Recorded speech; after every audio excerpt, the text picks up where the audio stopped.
से प्रेम रखो जैसे परमेश्वर ने हमसे प्रेम रखा। क्योंकि खुद परमेश्वर साफ कह रहा है कि अपने शत्रुओं से प्रेम रखो। तुम अगर अपने भाइयों को, अपने ही लोगों को अगर नमस्कार करते हो, हर एक पुण्य भंडारा करवाना, खाना खिलवाना, सोना देना, चांदी देना, कपड़े देना, सब कुछ देना, और आखिर में क्या होता है कि आपके रिश्तेदार जिन्हें आप जो उनके साथ अच्छाई करते हैं, एक दिन वो आपको फिर से धोखा दे देते हैं। वो आपको एक बैड सिचुएशन में आपको छोड़ देते हैं। जब आपकी एज जब बढ़ जाती है, तब यहाँ तक कि हो सकता है आपके बच्चे भी छोड़ देते हैं, और फिर आप लोगों को जाके बोलते हैं मैंने इतना कुछ किया इनके लिए, मैंने इनको बहुत कुछ दिया, पर फिर भी इन्होंने मेरे साथ ऐसे किया। मैं आपसे कह देना चाहता हूँ, आपने क्यों ना कुछ किया होगा, आपने नादानी में क्यों ना कुछ किया होगा, पर परमेश्वर कह रहा है तुमने जो कुछ किया है, ये कौन सा बड़ा काम किया है। अगर तुम अन्य जाति के तरह आप शत्रुओं से अगर आप करते, आप जिनको पसंद नहीं करते, जिनकी बातें और जिनकी बुराई आप घर में करते हैं, जिसकी बारे में चर्चा चलती है, यदि आप उनके साथ थोड़ी सी भी अच्छाई करते, मैं आपको सत्य देख कहना चाहता हूँ, इस धरती पे कोई भी आपका शत्रु नहीं होता।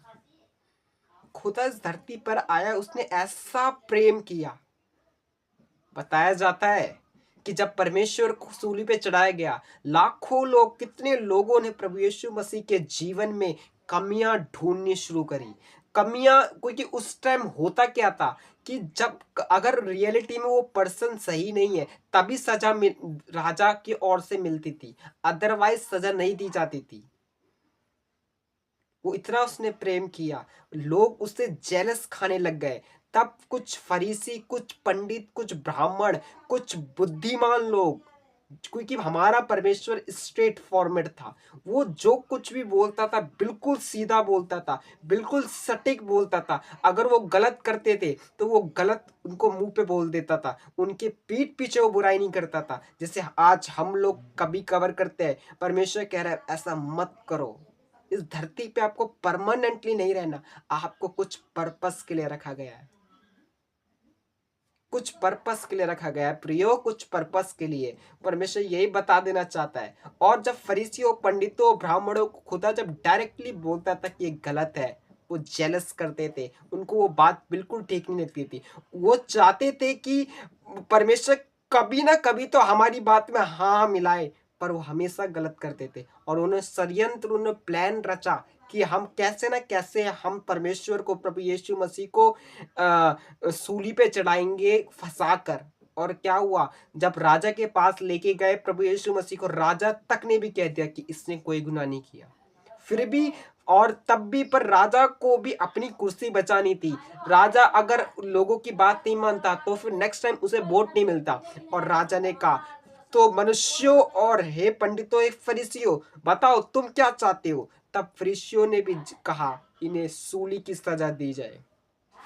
आपको पता है सूली पे चढ़ाते वक्त इतना मारा गया, 250 ग्राम मांस उतर गया, पूरी रिब केज, पूरी हड्डी, रीढ़ की हड्डी, सब कुछ बाहर आ गया, दाढ़ी छीली गई। बताया जाता है इतना मारा गया, इतना मारा गया कि तीसरे बार में तो वहां लोग खड़े नहीं रह सके। मेरे परमेश्वर ने एक भी गलती नहीं की थी, और मरते दम तक ये कहा था कि हे पिता, इन्हें माफ करना, ये नहीं जानते कि ये क्या कर रहे हैं, ये नहीं जानते कि मैं ही जीवित परमेश्वर हूँ, ये नहीं जानते कि मैं ही सत्य हूँ, ये नहीं जानते कि मैं ही जीवन हूँ, ये नहीं जानते, ये नादान है। आपको पता है जब इतनी मार, इतनी खाने के बाद भी क्या कहा परमेश्वर ने, इन्हें माफ करना, माफी मांगी इनके लिए। और वो कील ठोकने वाले ने देख के मान गया, बोला यही परमेश्वर है।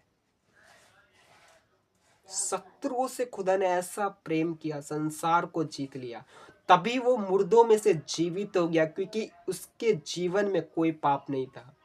क्यों इतने देवी देवता और क्यों इतने करोड़ों देवी देवता, कितने पता नहीं गॉड्स जो है आए इस धरती पे चले गए, कोई जीवित नहीं हुआ।